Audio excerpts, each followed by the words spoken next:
À présent, quelle est votre capacité de production et vous pensez la croître à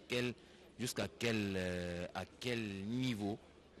Présentement là, il y a besoin de Léopard en termes d'ordinateurs, qu'est-ce que vous êtes capable de fournir? Ici à Kinshasa, nous avons mis en place une unité d'assemblage avec une capacité de production de 3040 ordinateurs le mois. Mais faute des moyens, nous n'atteignons pas encore cette capacité de production. Donc notre capacité de production actuelle varie entre 10 et 50 ordinateurs. Mais l'idée, c'est de pouvoir utiliser le maximum de cette capacité de production, c'est-à-dire 3040 ordinateurs le mois. Donc notre capacité reste faible, faute de moyens, mais avec l'appui du gouvernement et d'autres partenaires financiers, nous pouvons facilement atteindre cette capacité de production pour réellement être une vitrine technologique en RDC et en Afrique.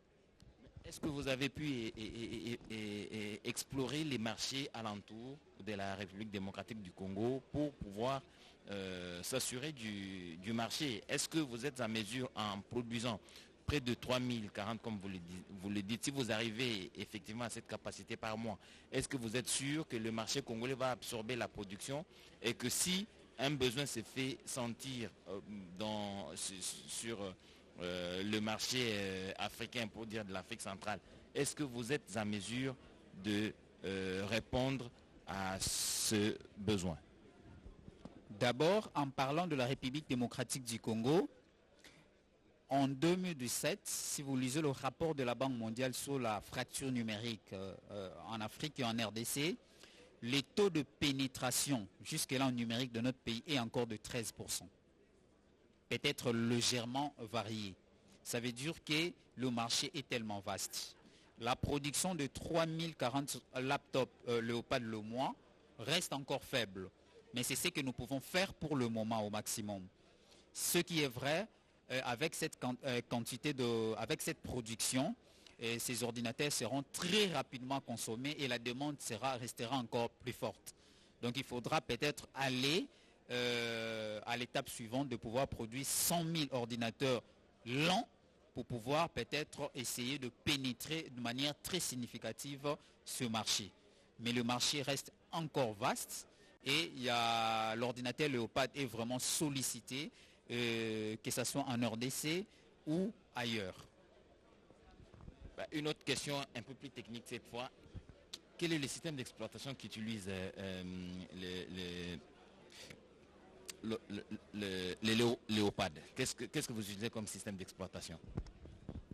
Jusque-là, notre ordinateur tourne avec le système d'exploitation Windows, mais nous sommes en train de travailler sur un autre système d'exploitation propre à la République démocratique du Congo.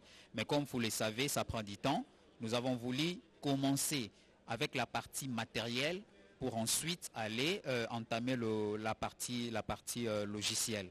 Mais nous sommes en train de travailler et c'est toute une équipe qui travaille là-dessus. Et je pense que dans les années qui vont suivre, nous allons également produire un système d'exploitation qui sera peut-être le premier en République démocratique du Congo, le deuxième en Afrique après le système Ubuntu. Et pourquoi, bon, c'est une question de curiosité, pourquoi vous n'avez pas voulu utiliser le système Ubuntu qui est plus africain?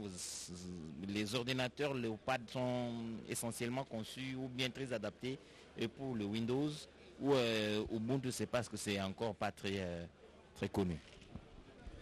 Ubuntu, c'est un très bon système d'exploitation qui reprend une configuration